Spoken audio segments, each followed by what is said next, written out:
We're live, Jaimie. We're live. Are you telling everyone how weird I am? She's very weird. She's drinking. Am I weird because I made a cocktail in this boot? Who does that when they're not in college anymore? That's my question. I want you to know that it was very difficult to know the right amount of tequila to put in because of the irregular proportions. I think you just fill out the entire bottom, the foot. Welcome everyone to the show that nobody asked for. Welcome to the show that nobody asked for. I think, Jaimie, it is time to play our theme song. So I am going to get that set Play up. that jamma, Mama Jamma. Yes. Okay, I will play that Mama Jamma. Oh, I got to do the stupid headphones. So the only reason that we shower, if these ovaries could talk and cry right now. That was awful with the sound. That was amazing. We'll get it next week. It's okay. That was amazing. You do what you can. But there's no echo this time, so that's great. Hi, Julie. Hello, Julie. Julie voted. Thank you, Julie, for your help with insurance. That was we have Rebecca Price. Oh, hi, Rebecca. We have a big show today, Jaimie. We've got like five or six topics that we're going to be talking about today. I mean, we got a lot to talk about. You want to know what our first hot topic is? Juking the Amazon system. We are juking it. What does that mean? What does that mean? Jukity, juke. It has to do with our audiobook. Sure does. We have an audiobook. We kind of told you guys about this last week. Yeah. But what we didn't tell them was that if you have never, so it's available on, it's on Audible. It's on Audible, but Amazon and also iTunes. But in terms of Audible, if you have never had an Audible account before, they give you a 30-day free trial, which your very first credit is free. So you could sign up for Audible for their 30-day trial. You could use your first credit to get our book. Obviously you would. And then do with it what you will. Oh my God, there's Rebecca again talking to my mom. What we wanted to do is tell you that up on social media, we have a particular link that we put up today with the cute little graphics for the audiobook. That Mary made. They're really cute. Mary made that. So go there, click that link, and then get your Audible subscription. And then get our book as your first book. We did tell them that last week, but we told it right at the very end. So it's a good thing we reiterated that. Everybody needs to know that. Always worth reiterating. We got to let everybody know that you just need to get our audiobook, even if you already read the book. And we have a special treat later in the episode. We've got a guest that's popping in, a favorite listener. What's this? What's happening for you? We should tell them also about the Google thing. So if you have Gmail, oh yes, if you search into the toolbar, If These Ovaries Could Talk on Google, Google If These Ovaries Could Talk, click enter, and on the right it's going to show our book on the right of your screen, which is over here for you. On the right of your screen it's going to show our book, and then if you scroll down you can click 5 stars. You just click it, and you can also add a comment, so you can place a review right from Google, right from your Gmail. Boom. And so it's easy. Done. I mean, we also want you to put it on Amazon and Goodreads if you can. Yes. But we don't want to tax you. But even on Google, the reviews that are on Amazon show up in that Google search, which is great. Yeah. So anyway. Oh, hi, Marge. Hi, Margie. Margie. That's my best friend Robin's mom. Hi, Margie. She's kind of like my aunt. Hi, Margie. I like your picture. I see it and I like her. I love the. It just looks so fun and whimsical. She's a wonderful person. She's also, like I said, all my mom's friends were like hippies. So there you go. She's an ex-hippie coming at you. She's probably going to argue with me on that. I don't know. Maybe not. Well, we'll wait for the 10-minute delay for her comment, and then we'll be like in the middle of another topic, and then we'll get to it. That's how it happens. Should we talk about our next hot topics?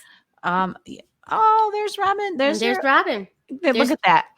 There's the first Robin in my life. I'm the second Robin. R2. Hi, Robin. D2. So we wanted to talk about health insurance and donor siblings. Well, Robin wanted to.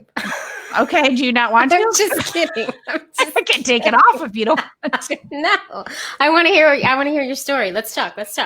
Well, first, a big shout out to Julie, who's in here right now, for sending me a broker. I mean, the navigating the open market for insurance is not easy. And I think everyone's been along on the ride that we're losing insurance at the end of this month. But I got some interesting advice from a doctor, a pediatrician, who was like, you have 60 days to do Cobra. And so we have this whole like a friend who runs the benefits at Mary's job. And so we put in the application for Cobra, and she was like, I'll hold it. If something happens, I turn it in. So basically we're covered for 2 months. If anything happens, we'll back pay it, which is amazing. Yes, Cobra is very expensive, which is why we're just having her hold it in case of an emergency. I was on Cobra for like 6 or 8 months at one point.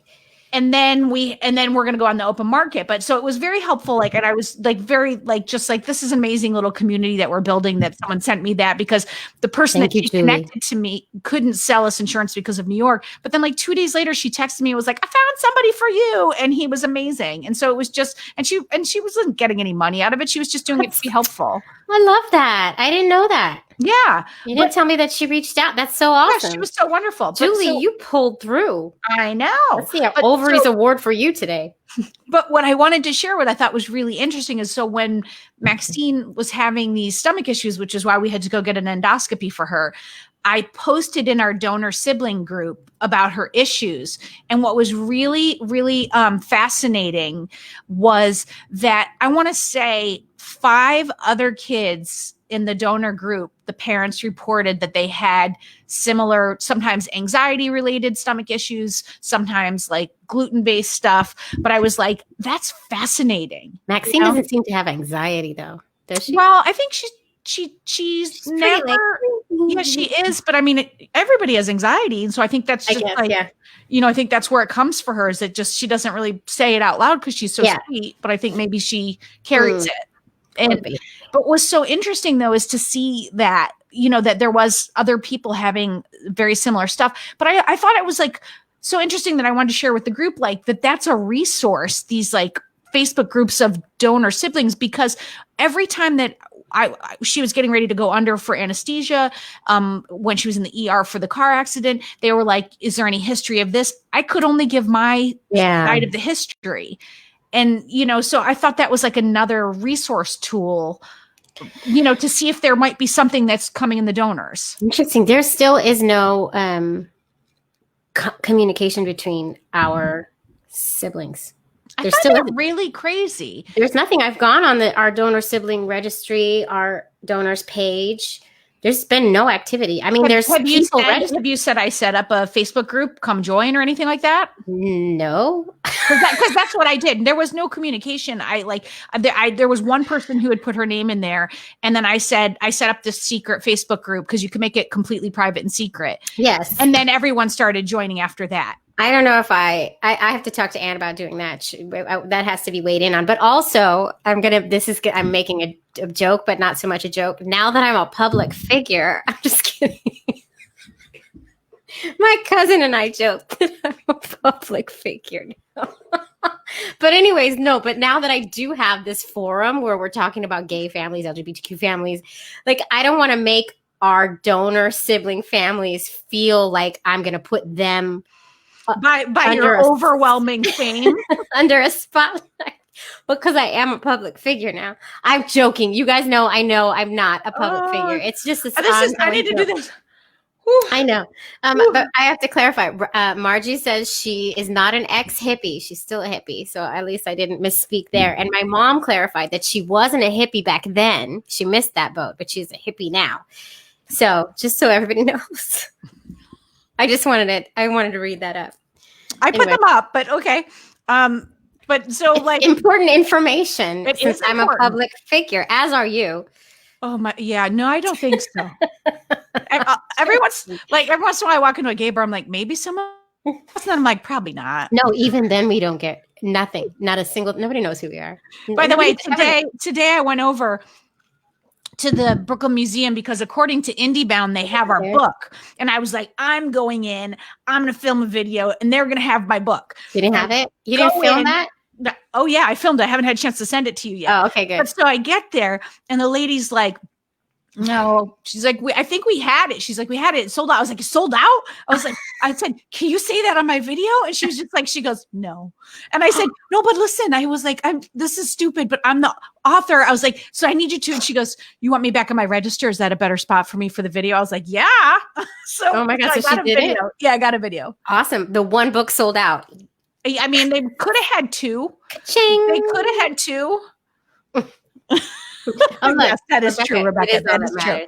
And Amy Schumer knows. I mean, she might have forgotten about us already, but she knew. And everyone needs to put out vibes because we're trying to get on the Drew Barrymore show. We had some connections, and the producer said, I'm going to put the book in front of Drew. Can you imagine? Everybody do this. She's basically LGBTQ. I mean, I'm going there. Also, I love her so. She says she's bi. Okay, so she says she's bi. You know, she's had times with she made out with girls. Come on. You know, we all know this. Yeah, her Poison Ivy days. Come on now. Come on now. But right. Oh my God, how about the Judy? Did you guys listen to our Judy Gold episode? I don't want to spoil anything, but she really gets you to like. She got Jaimie to say some stuff. Although I divulged stuff about my poor basketball coach who probably just got like fired from like her teaching job for like 27 years. You have to listen to it. Yeah, she gets you to say names of people. Like what she got you to say names. Jaimie, what's our next topic? Judy Gold does know who we are, Kim. Hi, Kim. Hi, Kim. Okay, so our next hot topic, Jaimie. Yeah. Second parent adoption paperwork, you guys. I know this is probably getting very tiring. Robin's so sick of it. I have a block when it comes to filling this. Like everything is pretty much filled out. Now it's a matter of uploading it and sending it to our social worker. So here's what happened.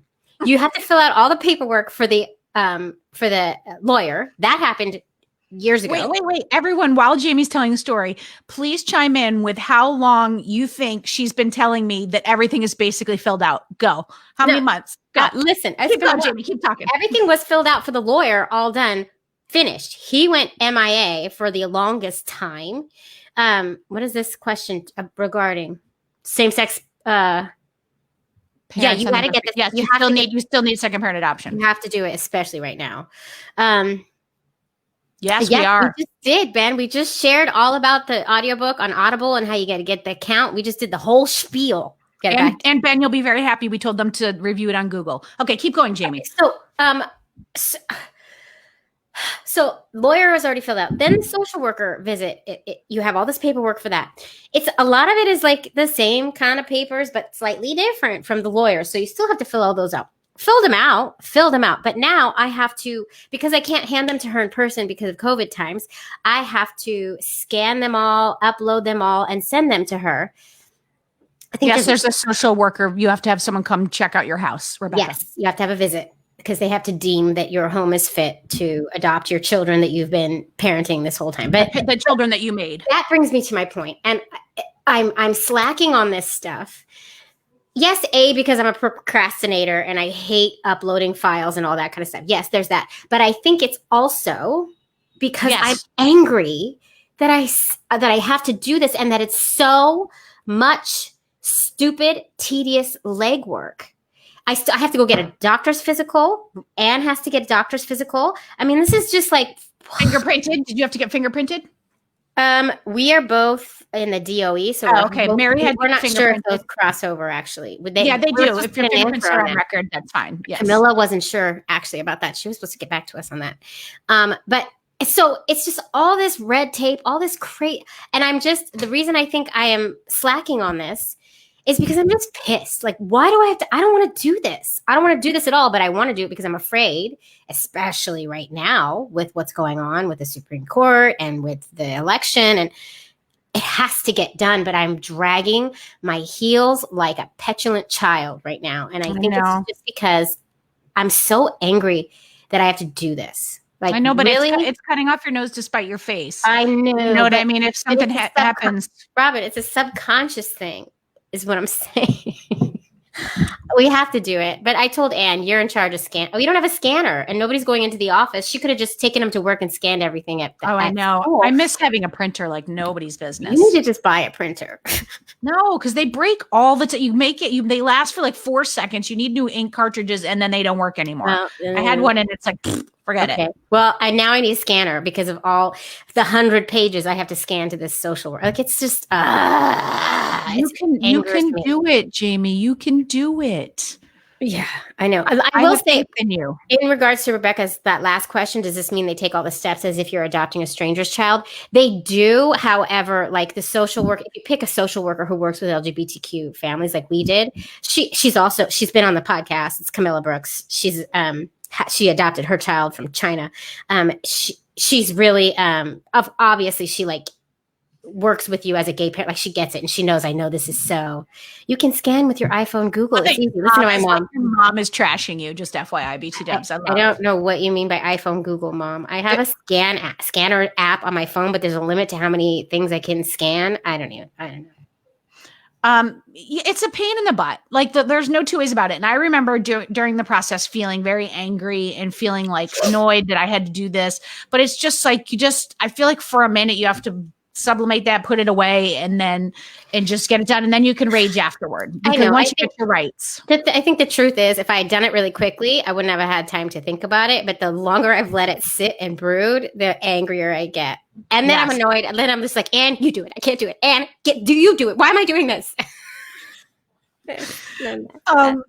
Yeah. All right. Well, we have some very exciting news that we have for our last topic for today. It's been 17 minutes. Yeah. Oh my God. Well, we still have this last topic. For this last topic, we have a special guest who, Jaimie, would you like to introduce the special? Wait, what, Jaimie? I had one more topic. You forgot about my topic. Okay, what's your topic? Halloween DIY. Okay, go ahead. Oh Halloween my gosh. DIY. So every year, I think I'm going to be like this. So every year I kind of wait till the last minute and then I'm scrambling with Halloween. This year, I asked the kids 3 weeks ago, what do you want to be? They both said, Ryan said he wanted to be, listen to my mom. She's telling me where the app is. This is amazing. So he told me he wanted to be Mickey Mouse, and Rose said she wanted to be a fox. So I went online. I found costumes. I was like, I'm not making anything. I'm buying them, getting them purchased, having them sent. They came. The kids loved them for a second. And now it's Thursday before Halloween, and they're both refusing to wear them for Halloween. So I decide in my weird convoluted brain, I know I'm going to DIY a cardboard box car for Orion. Why? Because I do this to myself every year. So I am legit building a cardboard box car that he can walk in. I mean, who am I? I am not this mom. And that's my point. I am not this mom, but this is not the first year I've done something. It's not the first year that you've done this. That's why you keep telling me you're not this mom. Look at my car. I remember you doing this another year. He He's so in love with that car. And there was that other year that I wanted to make him an old man. So I made a old man walker out of what are those things called? PVC pipes. Yes, that's a long time. I remember that. I'm not this mom, but I don't know. But every year you do it, so I think maybe you might be this mom. I don't know why I keep doing this to myself, but it's really cute. That car is cute. My kids aren't trick-or-treating, so Henry was like, I don't care. He goes, as long as you guys bought some candy. And Maxine was like insistent on being Luna Lovegood, and they're going to dress up when her friend comes over. So we ordered some quick jobby off of Amazon. I was like, let's not get carried away. I was like, we're not even leaving the house. Rose hates dressing up anyway. She says she's gonna, and then she's like, nah. And then she's like, I want to be Raven from Raven's show. So Raven. I'm like, that's not a costume. That's like a girl in regular clothes. She was like, then I want to be Casey Undercover. Once again, that's just a girl in regular clothes. Like, that's not the point of By the way, you did excellent. Let's do it. You see, that's what I'm saying. That's why you are that mother. I would have been like, absolutely. What kind of shirt does she wear? And then when anyone asks, I'd be like, tell them what you are. Well, she's not even sure she wants to dress up for Halloween. She's just not into costumes. It's not her jam. All right. I'm now getting to our special guest, Jaimie. You want to introduce our special guest? Wow, Julie, your wife is on it. Yes, it is one of our super fans. She's with you every chat. Every time we do this Facebook Live, she's very live in the chat. She had is to leave us for a minute, and then she came back. Yes, and she is our very good friend, Rebecca Price. Da, da, da. Rebecca Price. Dun, dun, dun. Look, it's a face to the name. Although it's really a mask. It's a mask to the name. But at least it's a cute one. Say hi, Rebecca. Where are you coming from? Honolulu, Hawaii. Nice. Yes. When you live there, do you have to say Hawaii? Is that like a thing, or is that your? Technically, it's Hawaii. So Hawaii. V as in Victor. Yes. I did not know that. I didn't either. Interesting. I've learned a lot since I've been here the last 2 years. Wow. So because my wife is from Maui, so. Oh. And just so you know, she's not dressed up for Halloween, but she lives in a very persnickety condo, and they have very serious regulations about masks, and so she has to wear a mask. Behind me, no, but I can take you to the ocean. Hold on. Oh wow. That's just mean. It's been raining all day here, nonstop. Oh, damn look at her tank top. Look at her in the tank top. What's going on? Damn it. Look at you are all rainbowed up, Rebecca. I love it. That is super gay. Well, everything's rainbow. Rebecca requested that she be able to be a part of the live stream, and she wanted to do the eggs, ovaries out. And Jaimie and I were like, no, but you also have to take part in our last topic, which is fights on the voting lines. All right. I don't know the story yet. So Jaimie doesn't know it, but I have a feeling Jaimie won't agree with me. And then I wanted to hear what another impartial person thought. Okay. So last night I got on the voting line. Okay. It was, I went over at like 7:40 because I figured it ends at 8. I could see from my house that the line is dwindling because I live across the street from my polling place. So I go over, I'm excited. I got my audiobook. I put my headphones in. I'm like, all right, this isn't going to take that long. And behind me steps a millennial. Nothing against millennial, no judgments against the millennials, but there are certain qualities sometimes. So this millennial gets on her phone with her upspeak and decides to have a very personal, very loud phone call. So it starts with her, and she is directly behind me. So it starts with her talking about her title as a data scientist, and how, it's important. I mean, doesn't it matter if that's my title on LinkedIn, as opposed to just you telling me I can call myself that? And so then she moves into asking for a raise. I don't know. Should I ask for 12%? So now I'm doing what Mary's gay boyfriend calls the 3/4 turn, which is whenever you are annoyed with the person behind you, you do this. You go. And so I've given her 2 3/4 turns, like 2 solid, like I paused, held, caught her eyes, turned back around. I've also given a little like of that. So the third 3/4 turn, I went to when she started talking about if she should go to therapy. Now I've had it. I can't even hear my audiobook. I don't care if you're going to go to therapy. Like I'm like in the wild inconsiderateness of having this level of a conversation so loud so that everyone is forced to hear you. I found so offensive. So the third 3/4 turn, she looks at me and she says, "Is this a problem for you?" And I said, "Yes, it is." And she goes, "People are here with their friends." And I said, "You are having a wildly personal phone call at a very loud level, and everyone has to hear you." And so then she turns to the people behind her and she goes, "Is this bothering you?" And they were like, and someone was like, "No." And then because she's in front of them. Yeah. So I turned back around and then she brought it down. But my question to the group is would you have said anything? Would you have been so aggressive? Was I wrong? You're going to be shocked, Robin. I agree with what you did. I just did that 2 days ago at Target, in line at Target by my house. These guys, they have dots on the floor at Target for social distancing. I adhere to the dots. I'm very into it. And this guy and his girlfriend came right up to my butt. Oh, nope. And she was having a very loud conversation with a girlfriend with a lot of I'm assuming it was a girlfriend with a lot of upspeak. And he was right on my butt. I did the 3/4 turn a couple times. And finally I turned around and I go, there's dots on the floor. What? I said, there's dots on the floor for social distancing. I'm social distancing. You should. And then they move back. But I didn't say anything about her phone conversation, which was really annoying me. But I didn't say anything about that. But she was bugging me. I can't stand people who have personal conversations in public. Meetings in elevators.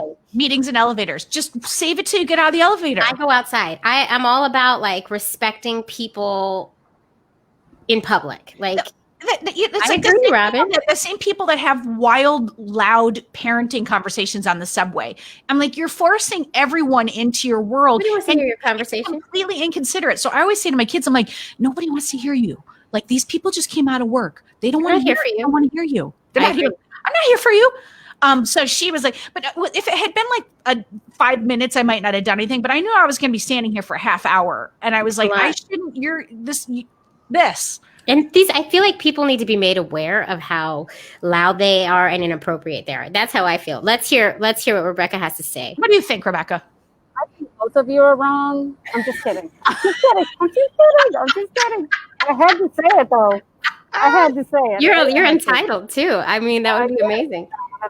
I am. I would probably be more direct than both of you. My wife is the least confrontational person that you'll ever meet. Where I'm directly opposite of that. If something is making me uncomfortable, then I'm the first one to say, I don't like what you're doing right now. Stop. It's making me uncomfortable. So that's happened, especially with the social distancing standards. I'll take my cart and shove it behind me to back people up, or shove it in front of me, depending on where you're coming from. Smart. You can do that. Whether you're just going for an onion or whatever you're going for, grab a cart and shove it behind you or in front of you when you're in line. Well, remind them to get away from me. Like, Let me ask you all this. I have to take the subway from time to time, and I have to bring my daughter with me right now just because of the places that we have to drop her off to. So I take the subway with my daughter, and inevitably, every train I get on, there is one person on that train who either has the mask here, not covering the nose, or completely off. I have not said anything, mainly because I'm with my daughter, and who knows how crazy these people are. But also, I don't know if I would say anything even if my daughter wasn't there, because you don't know who's on the train. But like, what do you do? What do you do? You can say your fly is down. Right. And just say, when they look down, you say, no, not that, on your face. Yeah. Now, I'm saying that the PG version because you're with your kids, right? And I don't know the rules behind what we can say on here or not. But I can tell you somebody else said, you know what is not out? It's your nose. Oh. Yeah. So, interesting. It's a guy doing it, okay? Yeah. So, but yeah, there are different ways that you can say it. I always say, take your mask off. What's the point? Just take it off. Yeah. I mean, I wouldn't on the subway. I just keep a further distance, only because there has been so many situations on the subway as of late of people just doing crazy crap, like of pushing people in front of the subway platform or doing weird stuff. And there's a much smaller police presence on the train these days. Like I just don't see the police anywhere. And so I don't feel safe doing it. I mean, I will be honest, like this was a really calculated, because I called Mary and I was like, am I being crazy for doing this? Like I called her very quietly and she goes, please don't get yourself killed. And I was like, oh God, she's like a 22-year-old. Like I could take her. So I felt like totally safe. Like I was like, I can punch this girl in the face. It's fine. But I was like, I don't think I would have done it to a giant, guy. Like I would have, So, we're having all these moments because boundaries are really important right now, especially right now because of, I know my mom loves everything Rebecca has to say. What about us, Mom? I'm just kidding. It's fine. She's over us. Yeah, no. Yeah, because of COVID. So personal boundaries are super important right now. And so trying to navigate the when and how to say these things is, somebody needs to have a PSA on that. Well, I just think that there needs to be a PSA and I don't want to be like an old boomer saying this for the younger generation, but like there is this, with cell phones has come this behavior of having private conversations in public or continuing them once you get into the elevator or at the counter.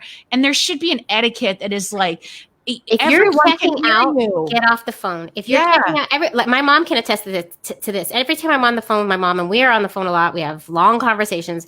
If I have to go into a store or I have to go in to pick Rose up or wherever I'm going inside somewhere, I tell my mom, I got to go. I'll call you back. I'm going in to do this. Or I'm going into Starbucks. Or at the minimum, I'll say, hold on, I can't talk to you for a minute while I'm checking out. And I just keep it going. And then But regardless, like etiquette. there's etiquette that's missing. That's consideration for other people. But Like it's like blended. It's like social media and phones, and like it's all become everything is out for a performance for everyone else. And what I wanted to say to her when I got closer is I wanted to turn around and I wanted to say, listen, I'm not your enemy, and what I'm trying to say to you is you need to be aware of other people. Like you just it's not fair for you to put your life on me. And you should just think about that. But then I was like, then it got so crazy and we were zooming through the polling place. And then you know what you'd be, which you are, is that crazy old lady. Oh, totally. I'm a Karen. We are outing ourselves as old ladies, basically crotchety old ladies right now who can't handle. When I came home, Mary goes, get off my lawn. I was like, yeah, I was 100% get off my lawn. All right. The reason that we brought in Rebecca, other than how much we love Rebecca, is to say eggs, ovaries out. Yay! We did it! We